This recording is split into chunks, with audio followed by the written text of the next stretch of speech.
Camp Council, the six-man think tank that takes content to the highest tier of excellence. Tonight, we're giving you the hottest information on the latest games, so boot up, log in, and enjoy the show. This week, the bathroom break is over and the doctor is in.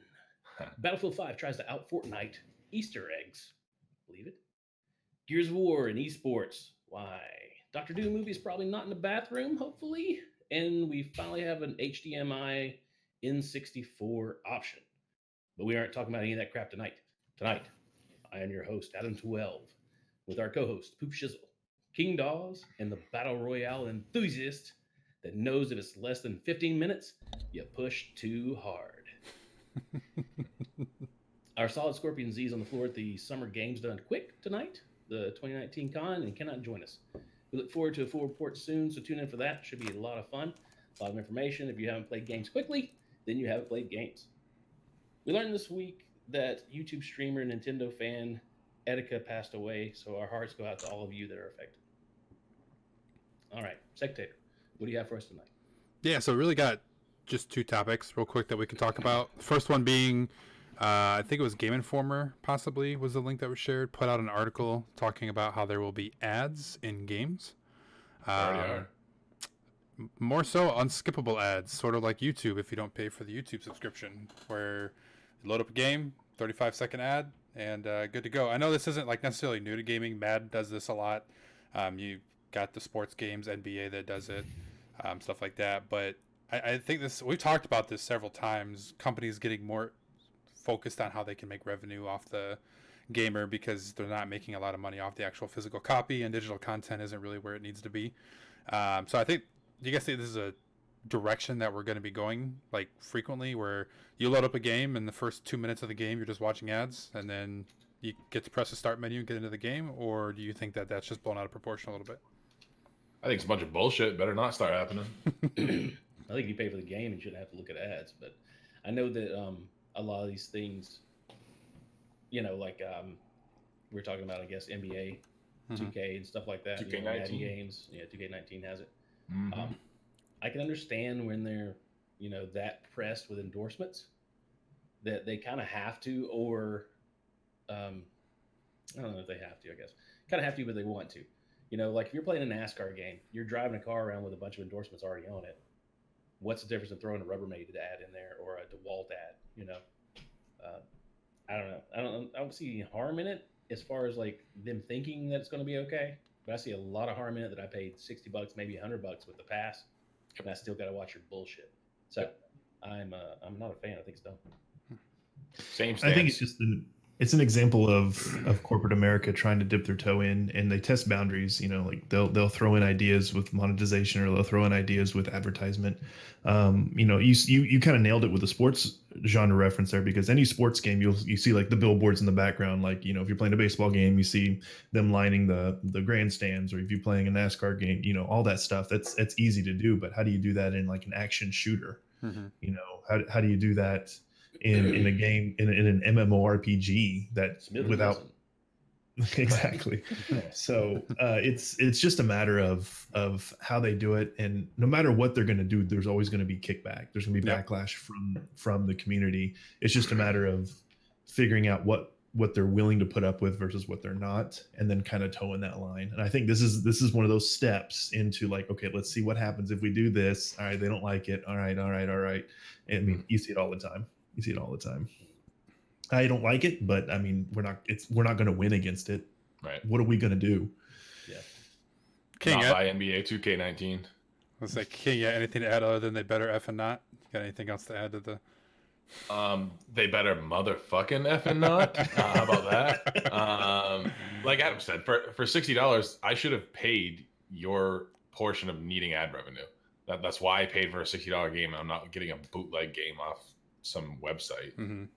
Is because I don't want ads. I don't go and pay, ad-free Hulu because I want to watch ads. I pay a premium so I don't have to watch ads. I don't want ads. Like I was watching or looking at Reddit today, and that 2K19 post came up about ads in game, and it was like a 35-second clip for an FX show, and like what has probably zero to do with NBA 2K19, but I'm paying $60 and now I have to watch this show, an ad about a show that I'm never going to watch. Please. Now, is this like has anybody seen this yet? Has this a full screen ad? Is it like take up the entire screen of the video? Oh yeah, it's like a commercial on Watching a TV. commercial. Oh. Yeah. So there's a couple different ways that I've seen it done, right? So I do play Madden, I do play 2K. They've got the My Life mode where you create a character, he plays street ball, he gets picked up by a scout team, you go through his whole NBA career, all that stuff, and they actually have ads in game where Nike, Adidas, Jordans, they pay to have their shoes in the game, so you can customize your character. That's fine. No extra cost to you. I've also seen it where like Snickers will get involved, where like the My Court, the PvP version of 2K, it says like Snickers My Court, so it's actually called Snickers My Court. That's fine too. I'm fine with all that shit. Another version of it, and then I've also seen like in-game advertisements where your character gets pulled to the bench, it rolls a 5-second video, Snickers why wait, like it would in real life, but it's only 5 seconds long. And then I also seen full-fledged commercials, like King was kind of saying, where it's literally whole screen goes full screen, 20-second ad for Snickers or Adidas or whatever it is, and then it goes away. Again, that's sporting games though, and those kind of gamers they already have a niche where they can throw in. Like, yeah, I was gonna say they already have that culture created. Like, they can throw in like hey bud, you made it to the big leagues. Enjoy your Chrysler. Pull up a fucking cart, and you drive this stupid ass Chrysler around, from one location to another. Here's your Gatorade sponsored, blah blah blah. yeah. Man, I wish I had some Gatorade. I wouldn't be hitting these. I'd be hitting these shots right now. Whatever. They can do that and integrate into the game and be fine, which they've done up until this point. How far are we away from, like, in your opinion, Sectator, from Candy Crush, where it's like, you can only, let's say, in Destiny, for example, you can grind, or Division 2, you can grind so much per week, and then you kind of cap out. Well, what if you paid an extra $10? Could you get more stuff, so I could cap out a little better and be an advantage? Watch this ad before your next PvP match. Yeah. Right. I think I think we've talked about this before. I think we're in a really interesting part in gaming. So the consumer doesn't want to have to pay for season passes. They don't want to have to pay for DLC. They don't want to have to pay any more than $60 for a game. They don't want to. Elite bundles, extra bundles, deluxe editions aren't selling to anybody but Adam, who wants the collector's edition with the figurine.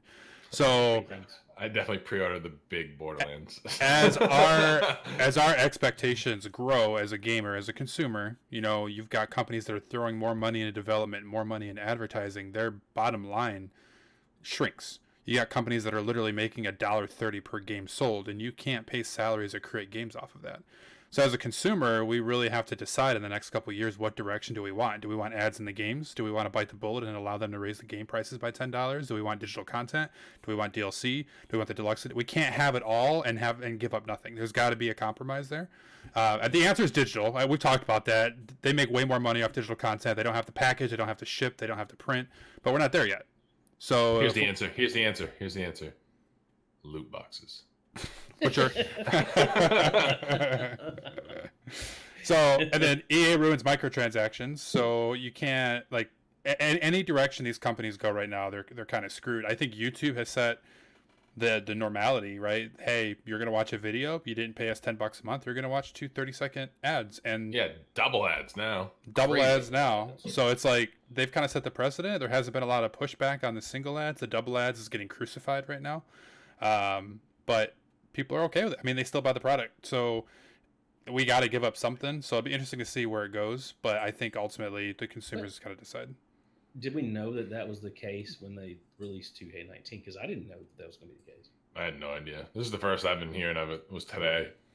Do you think they would even say anything about that? Because people would just speculate that into the ground and call the game shit. So 2K has 2K19 with ads. So nope, not buying it. Can I pay an extra $20 to not get ads? Because I'll fucking do that. Yeah, I think that's an option they need to offer. So 2K, they always launch in a shroud of like controversy, right? So 2K18 launched, it was half a game, or 2K17 launched, it was half a game, wasn't fully done. It didn't get updated and upgraded to playable until about 6 months in. 2K18, the virtual currency, they call it VC, that you can earn to buy tattoos and hairstyles and all that stuff to customize your character, was ridiculously hard. If you guys aren't familiar with NBA, you have to, like, you start off with a basic character, and then you earn VC to upgrade your character. So he starts off with like a 35 3-point shot. You have to play so many minutes, score so many points. You get 100,000 VC. It costs 145,000 to upgrade one skill level. So people were literally getting the character, dropping $500, and then upgrading the character to overall 99. So that was a huge controversy in 2K18, 2K19. Jesus. It was broken again. So this is the controversy for 2K20, which launches in a couple months. Is the ads are everywhere. So yeah, 2K's always had a controversy, but they have a huge cult following. I mean, you've got thousands and thousands of people playing that game at any given time. It's sports. I mean, Madden too. Madden gifts wrap the same crappy game every year, and people still buy it. I still buy it. So How about if they drop the price to $20? they lose money. No, if they had just threw ads in all the time. Yeah, Do you that think they get more that might work. players? Do you think they get more players if they do that? They have so it's, what's tricky about sports games, not to go like completely business, but they have like contracts with the NBA, they have contracts with NFL. They have to pay hundreds of thousands of dollars to millions of dollars to use those players' name because of the unions. So if they drop it too much and take the collective risk, and then 4 months in, all the advertisers pull their money out, they're screwed and they go under. So I don't know. With this being the first year that they're launching full screen ads, I think this is their test year. I think this is the year where they're like, okay, let's see what it looks like. Is there going to be a huge controversy, like all of our 2K streamers dropping racial slurs in the middle of a game, and then all the advertisers pull out, like what happens on YouTube? Possibly, because that happens. So they kind of have to just test the waters and take the flurries of blows and go with it. Good. But as a consumer, we have to decide what we want. And we've said no to DLC. We've said no to microtransactions. We've said no to season passes. We've said, no to ads now. We've said no to every way that these companies try to make money. And we've got gaming companies going under every single month. So at some point, we have to give a little bit of ground. And you got free to play games going crazy and making money off of their skins. Yep. Yeah. All right, on to other news. Destiny, I'll take this one, is looking pretty good right now. They came up, I think they had the most viewers that they've had concurrently since launch. Most live players as well. Yeah, most live players. So, Over 1 million. Looking really good right now. Yep. There's some upgrades. That doesn't sound right. What? It- You should play it. Promise you it is. That doesn't sound right. It's in a good place right now, a very good place. They finally had something with this new menagerie that you can go and you can actually pick your armor and get up to three total. Three total high tier drops per week and pick what armor piece you want. So within 2 weeks, you can be up to them. You can have all your armor that you want and be up to the max if you're close enough with other stuff. So I started at 700 on one character and 680-ish on two other characters 2 weeks ago, 15 days ago, and I'm now up to 750, the new cap on all three after only 2 weeks. So that is a huge change. Anybody that's played Destiny, you know that's a huge change in the way it used to be and has ever been. You're talking about maybe 10 levels of light, 20 levels of light if you're lucky, doing raids and everything else per week. I just went up 50 on three characters, and two of those characters, like I said, were at 680. So a big change for Destiny. I think it's in a really good place right now. Is it too easy? Probably. But we'll see how how everything falls out later on. You still have exotic quests and things like that, but in 15 days, I'm pretty much done. Do you think it's too easy on purpose? Yeah. Do you think that too many people left? Reel those players back. Yeah. in. Yeah. Make it They super got easy. to set some trust in with their player base after the whole Activision thing. I mean, there's a lot of what's going on, what's going to happen, and so what they want to do is they want to throw everybody candy, make them feel good about themselves, so they stick around through any possible thick and thin. Yeah, and they're going to bump over to Steam, and they're going to throw in the Google Stadia, and we got the new player base coming in September. Cross saves. Yes. So, yeah, no, it's a great ploy in my opinion. I think they're doing a fantastic job of getting new people in and getting people leveled up fast. Suck me, and I'm good. I'm there. Yeah. It's kind of like the World of Warcraft, like boosting a character system. You They always got. go to fucking World of Warcraft. Every single Listen. damn cast. Listen. You want to fuck World of Warcraft? Just marry it. I mean, you guys could say that. It's the MMO that's lasted 25 years. It's one of 2 MMOs that are still around. So they've got a model that works, and everything Destiny's doing is modeled directly off of World of Warcraft, which is why we I would always say go the back to it. backbone of Destiny was heavily influenced by WoW and other big MMORPGs. The thing with the first of all, you could jump in and you get that for opening quests and jump to 690. That right there was put everybody in the game, which was huge because if you didn't play since 4 seasons ago, you're sitting at what, 550, 600, and so if you're not doing anything. So it was a big get in the game, have fun, play the new stuff, and that's probably why everybody's coming back, because season Destiny players that take a season off know that it is grueling just for one character, much less if you have all 3 subclasses. So yeah, I think it's a big move on them. Good job, way to go, Bungie. Is it next week, Guardian Con? Is that right? Yes. yes. Yes. Bungie wasn't there at Guardian Con when we went, Key. Bungie wasn't there. Take No, me Bun- to the fair. Okay, go ahead. Sorry. What is happening? I have no idea. So we went to Tampa for Guardian Con, and we'll talk more about what Guardian Con is and all that in a little bit. But back when Bungie was with Activision, they were on the high horse in Destiny 1 during the Rise of Iron DLC. They didn't have shit to do with charity or Guardian. Well, no, I take that back. They had a lot to do with Bungie the Foundation. flooding and Bungie Foundation and stuff. They did do a lot of stuff with that, but that was within them and Activision, not outreaching to anybody.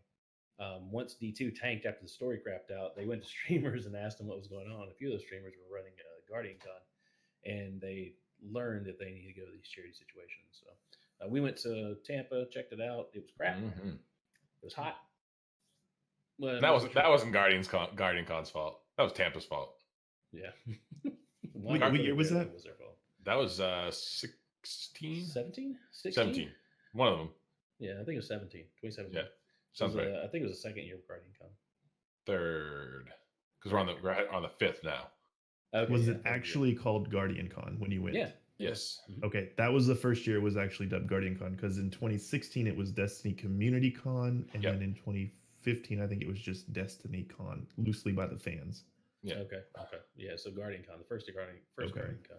Yep. There was a nice scuff booth there. There were artist booths, some vendors selling some buttons and shit. But I mean, There's it really wasn't. there's a PvP tournament which you couldn't even see. Yeah. So yeah, it was great. The VIP section was completely empty. It was, the entire place was pretty. I think we were there for 2 hours, maybe. Yeah. That's cool cosplayers. Other than that, it's pretty much it. Yeah. But then Destiny 2 tanked, and they decided to get on the Guardian Con train, and then they showed up, and now they're all in, and they're doing a lot of streaming, making a lot of money. So, what do you know about all that, Poop Shizzle? Tell us about Guardian Con. Well, the thing is you kind of have to go back, like what I touched on a little bit, is when they first started, it was just a bunch of content creators that got together and were like, hey, you like Destiny, I like Destiny, this game's kicking ass right now, we've grown a community, and they hung out and like social media it out, and a lot of it was like a bar. It's like 200 people at a bar or something like that. Yep. Local fans and content creators that were willing to go, and eventually, like you said, they got onto the charity thing. I think the person in charge of the charity is Ben Broman, the streamer, or Professor Broman, and he has made it his goal, his ambition to just blow this thing up. And to kind of give you an idea of some numbers, the first charity they did was in 2016 when it was still Destiny Community Con, and then they only raised $500,000, 544,000. The next year they had a goal for 1 million, and they just barely cleared it. And that was the year that you guys went. And I believe that was when they had it at the state fairgrounds. Is that where you guys went? Yeah. It was the Tampa Convention Center. Okay. It was the State Fair Convention Center, yeah. Yeah, it was Tampa. Everything feels like a state fair there. And then stinks. in 2018, it does stink. In 2018 was they really hit the streaming marathon thing last year. They did it the year before, but it wasn't as well received. This one, I mean, like, I am, as a quote unquote the resident streamer guru, apparently, I am super impressed with how they scheduled, blocked, and how they go seamless from stream to stream to stream. The amount of back groundwork that is required for that blows my mind. There's a lot of moving pieces, and it goes 24/7 for a whole week. I mean, it's Let alone going. just the Tiltify section to keep track of all the donations. It's amazing. Yeah. I think last year it went down once, and Yeah. like Roman was just losing his freaking mind on them. But they came back strong. I didn't see any hiccups this year. I thought it went super smooth, especially with some of those blocks. So 2018, they had a goal, and their goal was to fund St. Jude's operational just for one day. What it cost to run St. Jude for one day. I think it was like 2.4, 2.3, 2.4 million for one day. Somewhere there, 2.4. That's crazy. So they hit that and then some. I think they came out, let me see, check my notes. Yeah, $2.85 million. And last year, that was when they had like Ninja. They really started branching out. Destiny had kind of taken a dump. They like Fortnite. Apex wasn't on the scene yet, but a lot of those bigger streamers that are outside the Destiny community. I know like Co Carnage. If you guys follow him, he's a pretty big family friendly streamer. Like I said, Ninja was on there. Just some really big names that brought in some really big cash, and it was actually really cool to watch. Some really incredible things. And then this year, it just got done. It ran from the 16th through the 23rd, Sunday to Sunday, and it opened up with the founders at Goth's Speakeasy. I don't know if you guys have ever seen that. He's got like a little room in his house. It's got like a hidden bookcase. You actually open it, you go back in there, and it's a little. Yeah, it's a little speakeasy. The podcast is shit. I hate listening to it, but I love watching like what he does with his money. And it's really cool. He's got like an old arcade cabinet with like games and stuff on a computer in there. And he's got a couple camera shots, got a little bar, wet bar, and all that stuff. It's pretty cool. You'd eat the shit out of that, Adam. You'd live there. Yeah, you'd live there. But they opened that there. It was the founders, and then they just hit the ground running. I think the first big block that really blew me away was, well, first of all, seeing them there was Bungie. Bungie signed up for a 4-hour block, and it was fantastic. They crushed. They started their section with $150,000 goal, and they blew that. How long did it take for them to beat that? 2.5 hours. Definitely it was like in the first half almost. Yeah, and they just kept rolling. They had to create incentives. They had to work on stuff, and it was just fun because, kind of going back a little bit to what we talked about with Destiny and how it's improved. If you saw the Vidoc that they did a couple weeks ago, it's a totally different developer. It's a totally different work environment. Those guys are happy. They're feeling good about their product. I feel like it looks positive, and I'm stoked to see what they do. But anyway, the gloves were off. They were having fun. They were just rotating PvP matches and people, and they had each hour there were different people sitting on the couch, and they ended up walking away with over 400,000 for that block. And if they hit, I think it was 350,000, they brought Luke Smith out to talk about if you're playing Iron Banner at the time, Lord of Wolves, or the week before Iron Banner, it was interesting. So that was really cool. I was really proud of them. Fast forward a couple days, and then the very closing block, Dr. Lupo came out saying that he was going to go for $1 million in his 4-hour block.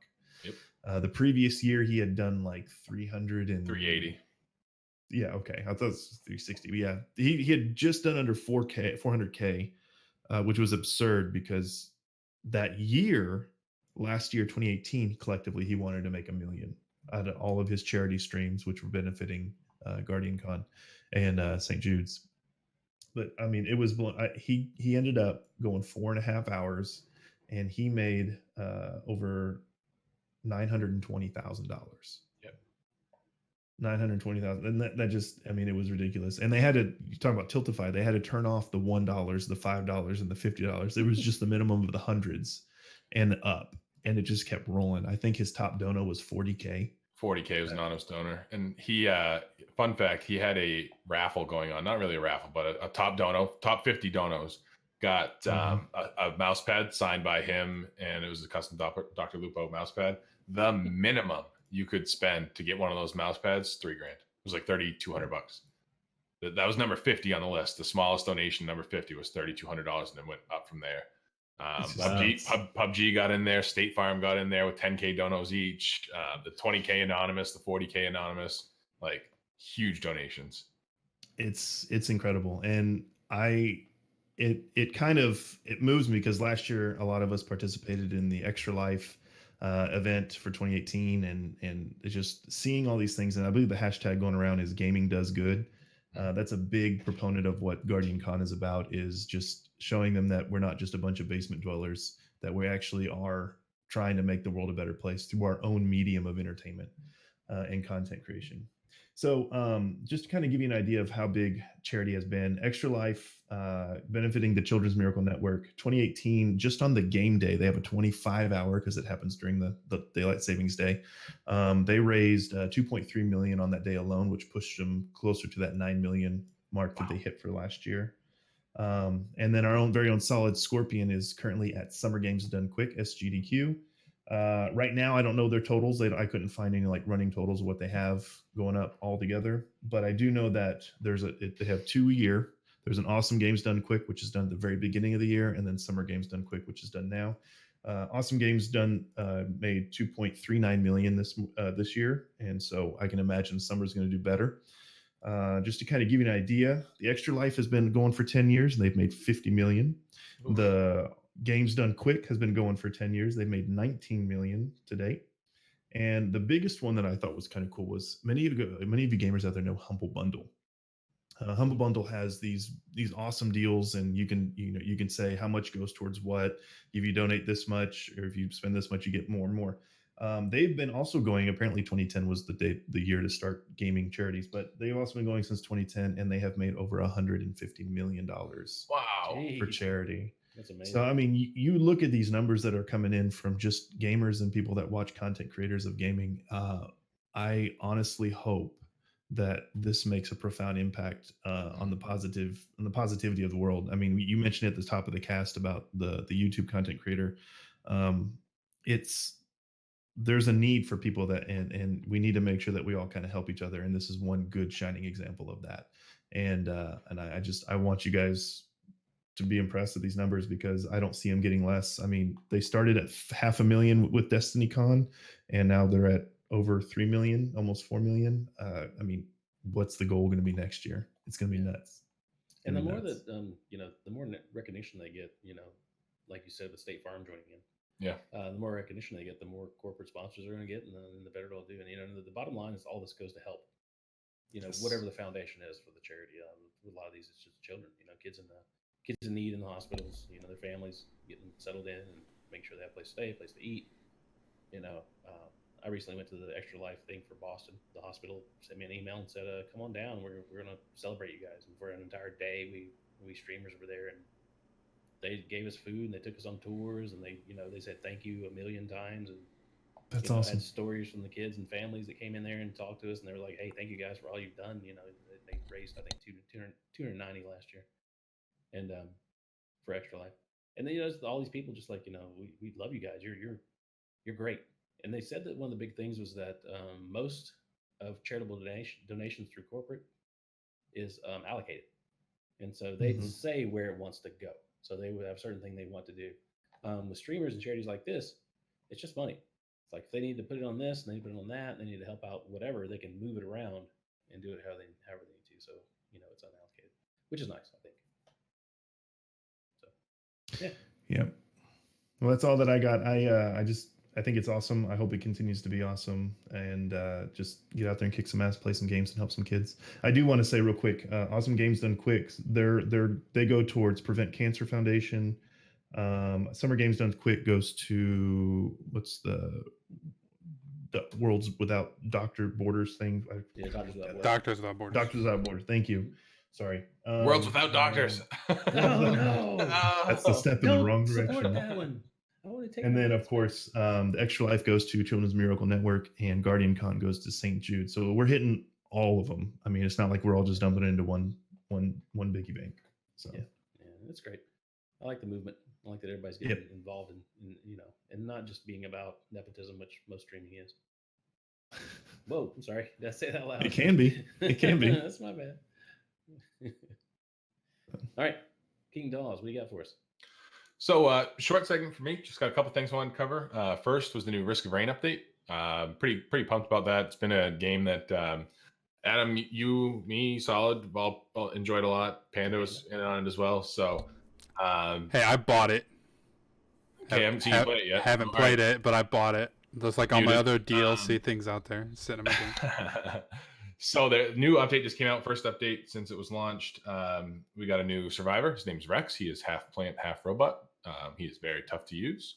There's actually, instead of just being able to like pay or to have to play the game on end to unlock this character, there's actually a quest, which is the first quest that we've had in this game. You take a fuel cell from your little drop pod, and then you have to survive up to world 3 without losing 50% or less or greater, 50% or greater of your health.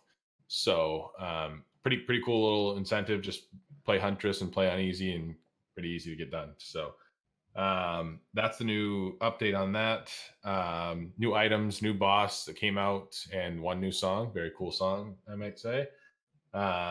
And so it's just really fun. Good to see updates coming along. A lot of YouTubers took a break from Risk of Rain because they were kind of running a little dry on content. There was only 5 survivors and the same 4 levels over and over. So it lasted for a bit, kind of cooled off, and now people have been jumping back into it pretty heavy. So keep an eye out for Risk of Rain. It's a very good game. It's on Steam right now, $20. It's a good game. I would suggest picking it up. And so next, just want to go over my D&D question for the week. It's been a little bit since we've asked a D&D question. This one's a little bit tricky. We have a seasoned DM here. We got a player, and we have a complete handsome noob here. I was talking about myself. And so the question is a nat 20. Adam and Secretary, you know what that is. Poop, a nat 20 is when you roll a 20-sided die, and the roll comes up as a 20.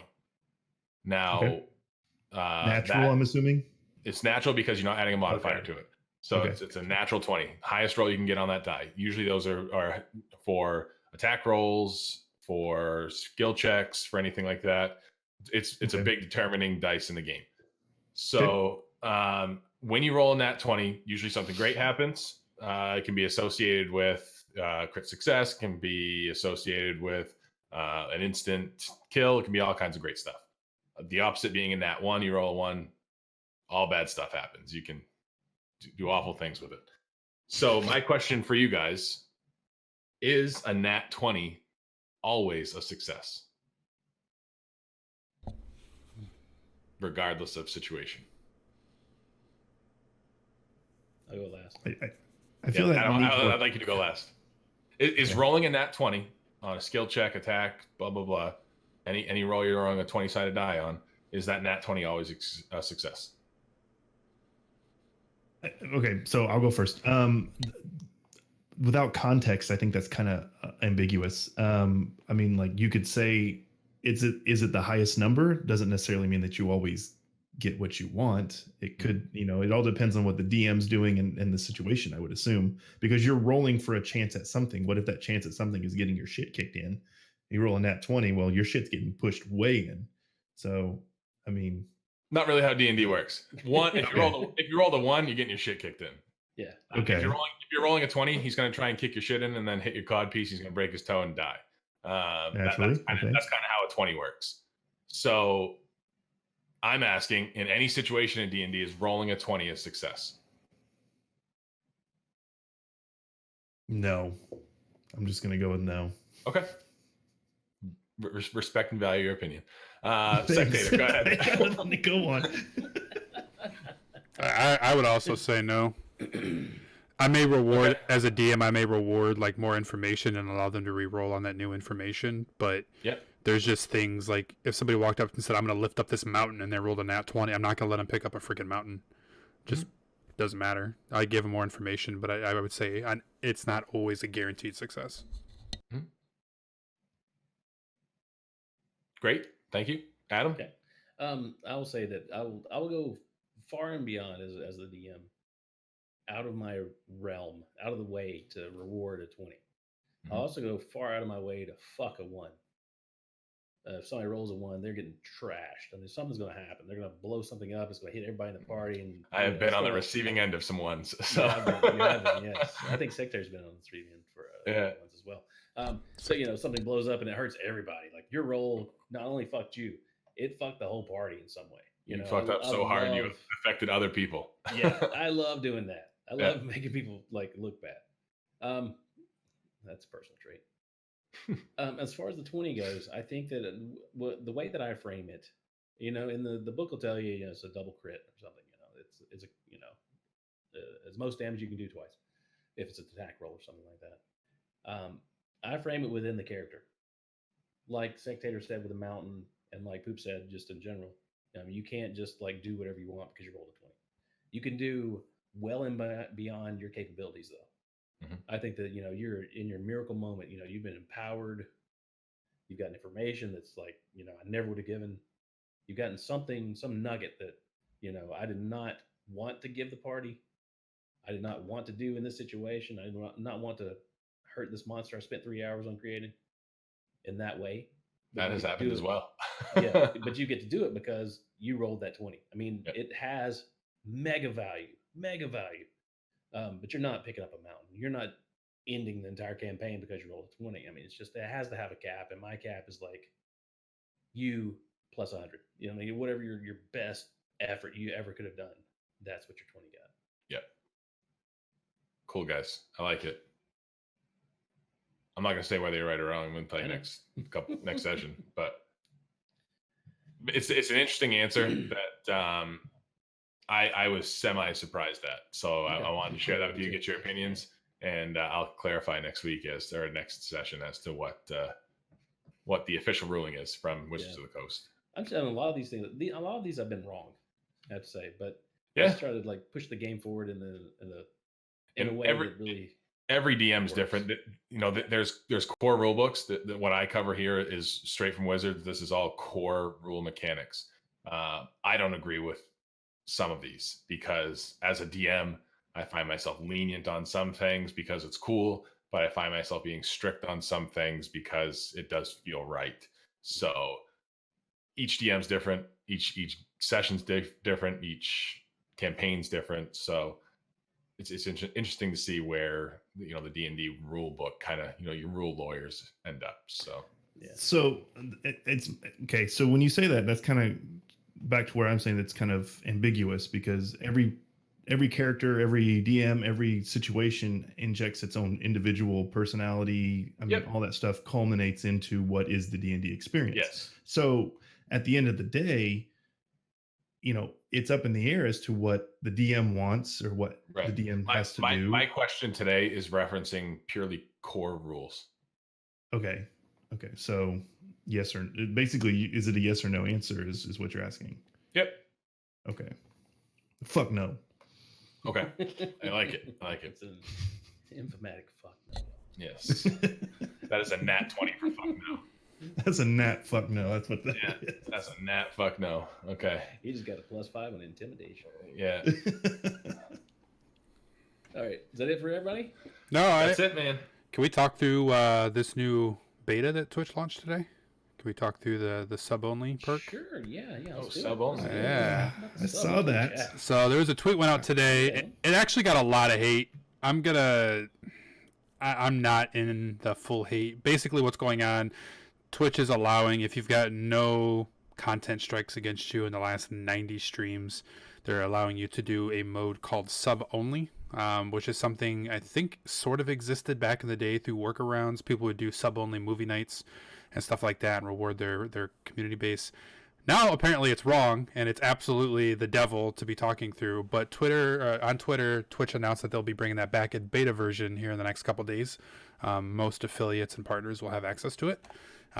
Which was met with a lot of hate. So what do you guys feel about that? Like, how do you guys feel with the sub-only When I checked my stream earlier, when I set this up, it's there. Oh, you already got it? A few days. Yeah. It's there. Nice. I don't have it yet, but they did say... Did you get invited to the beta, Sectator? No, I don't... Yeah, I don't think I have 90...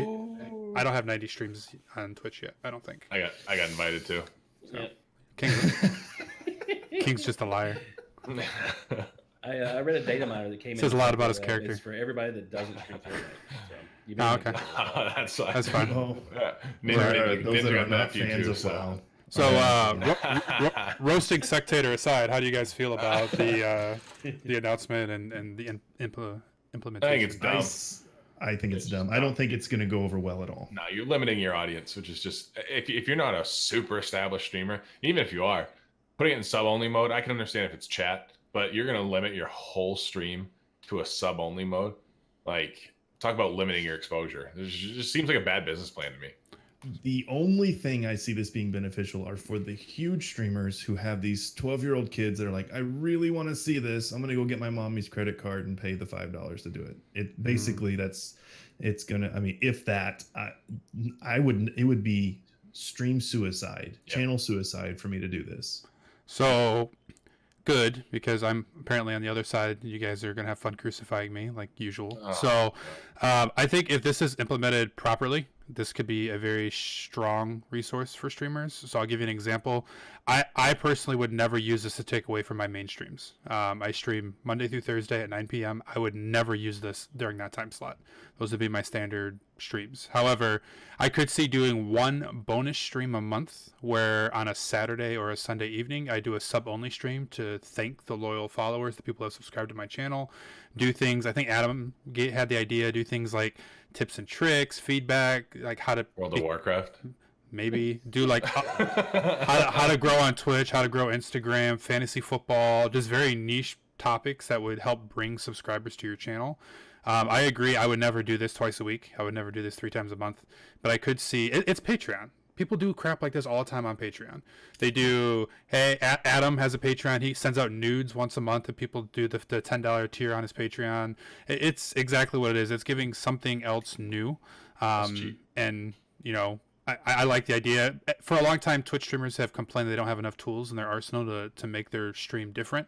I think it's just another tool. Not everybody's going to use it. Not everyone's going to like it. But if you can find a way of using it and it helps you grow, I think it could be big. I fear... I'm not Go ahead, going Adam. to say anything yet, if I could say something. Yeah. Raise your hand. Do I have to pay money to see what you're going to say? Okay, Tune in $10. next week with It'll $10. be $10 now. I didn't realize I could charge $10 for these dick pics. Speaking of tools, I don't have a problem with it at all. I think that I have a question. Can like the scrubs and the plebes see the peons of my stream see that I'm streaming to the subs? Yes. Can they see that? Oh, There's a little icon next to your name, wow. a little star or something. Has a star. See, no, that's a problem. I don't Yeah. have a problem with it if nobody knows it. If only my subs see my little rant about, whatever this week, I want to sit down with a crowd and talk about this. It's basically like Snapchat for Twitch. Sub and you get snap. I can Premium talk to you about Snapchat. this, or we can break this down. Here's a tutorial to run through Menagerie. Here's what you do. I'm gonna show you how to do it right now, subs. Something a little bonus, a little extra. I think that'd be kind of cool. But if everyone can see it that you're streaming, and that you're not streaming to them, like Poop said, suicide. Yeah, that's terrible.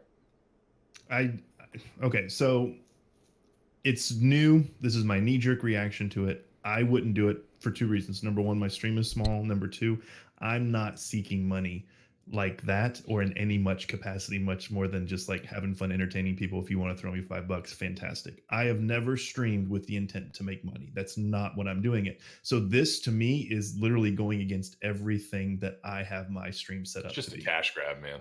That's what it feels like. That's what it Yeah. looks like. Now, if I had a lot of people and I had a lot of subs, that's different, because then it's like, okay, I'm paying some respect back to the loyal people that have helped build me to this point. There's a difference. You can always shine a light on it. But where I am right now and how I have my channel set up, I would never do this. Can Now, it be a thank you? Absolutely, it could be a thank you, but I give my thank yous for free. Oh. I think so. My mindset on this isn't, hey, I'm going to use it this month. My mindset is I could see this as a valuable tool if I ever got big enough for there to be value. Something that's way away from my usual streams, right? Something that's not shooters.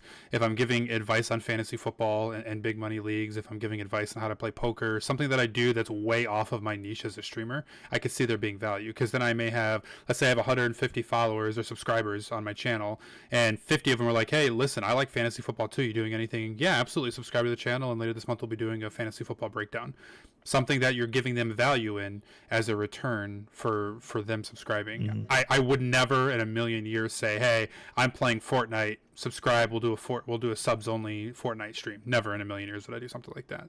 But Are you gonna do a topless stream for subscribers? I do that anyway. Still got to follow TOS, baby. Yeah. Well, And they said that like 4 times in the email. now They're like, I was gonna say, 'cause, TOS, like this is like a TOS. titty streamer's dream right here. Yes, Like get this my is premium literally Snapchat. Pornhub coming in. Yeah, dude. Mhm. I saw that a mile. The first thing I thought of was like, just gonna do nude streams. I and promise gotta you, pay $5 every to single see it. person in IRL streams are going to have a mod the first day that they do these streams.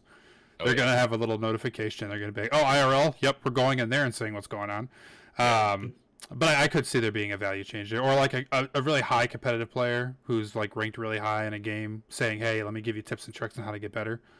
Yeah. Something that they're Sub selling only. a value Sub to. only. Sub only. Yeah. But I don't think somebody like, Adam, who's playing Destiny or Risk of Rain is going to say, hey, sub only stream of Risk of Rain 2. No, that's not going to, it's going to alienate. Unless you're giving something, like if I started to stream and said I'm giving away Borderlands saves to all my subscribers. Yep. On stream, and then I did sub only. Yep. I can see that, and then it turns into like a Patreon. It turns into Yeah. But other than that, But there you're just are gonna pick bots people out up, there dude. now. You can use a bot that will, if you're not a sub, you're not entered into the giveaway. Mm-hmm. Right. Yeah, true. I mean, I just saw it as a thank you, like as a thank you to people. As long as you're not pissing off your regulars. Yeah. Right. I can see that being a thing. Mhm. I saw this as a Flip the slate. Patreon. Yeah, it's Patreon. That's exactly how I saw it. Yeah. So I didn't read it. Like a lot of people are like, oh, somebody tweeted out, oh, once a week, expect every Friday night I'll be doing a sub-only stream. No, dude, you got 55 followers. Like, that's not... No. But Ninja doing a subs-only stream makes sense. Dr. Yeah. Lupo makes sense. Yeah. Spend the night with Drake. We're having a sleepover. Yeah. Subs only. Ooh. Yeah. Now we're tiptoeing that line.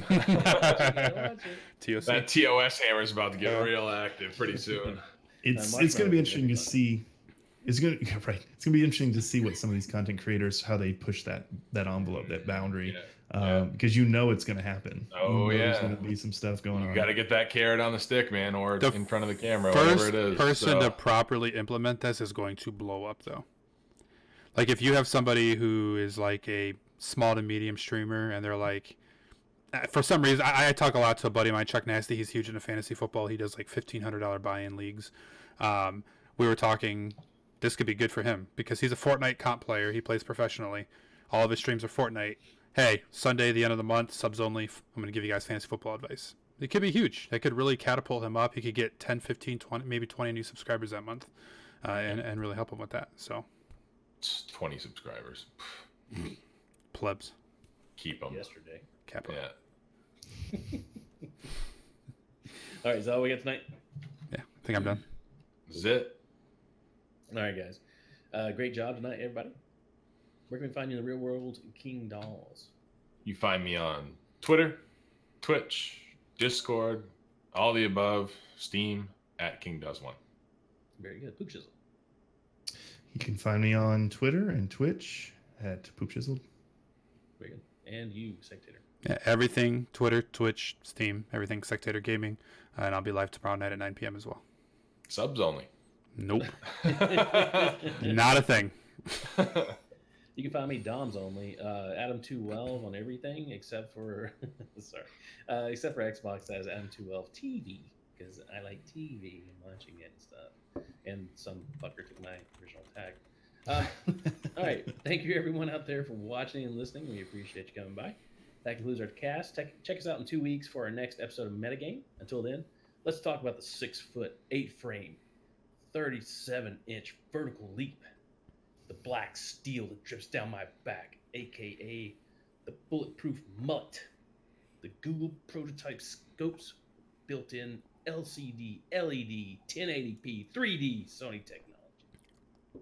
The Ethiopian poisonous caterpillar, aka the Slick Daddy. Let's talk about the cabinets right behind me. They got 40 deep into the wall that houses 95% of my trophies. The awards. Certificates all claiming first place, not last.